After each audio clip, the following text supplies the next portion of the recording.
That's an excellent question. Is health reform just for the time of Ellen White?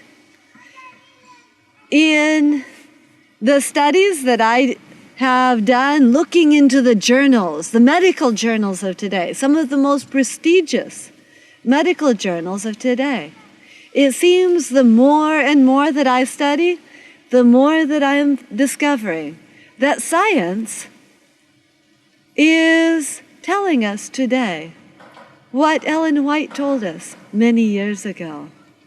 The more I study physiology, the more I discover that the principles that she gave us many years ago, before people knew some of the things that we know today about physiology and pathophysiology, are based in solid science. They're based in physiology. And if we put those simple things into practice, we too can experience better health. In fact, if you look back towards the time in which you lived, she said that tobacco was a slow poison. Back at that time, many of the doctors were still prescribing tobacco for their patients' lung disorders. But today, science tells us tobacco is a slow but certain poison. And more workplaces, more and more nations of the world are making laws to try to protect people from tobacco, to warn people of the dangers of the use of tobacco. That is only one example. We could go into example after example.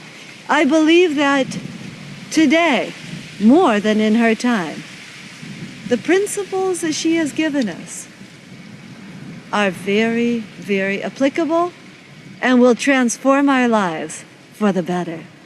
Now, these need to be taken in a balanced manner.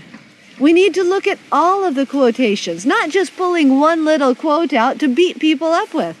God wants us to be balanced, gracious people who look at the broad material that she has given us.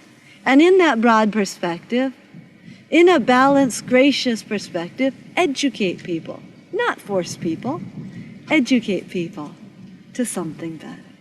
And let them make the choice. What should I do? What will improve my health for the better?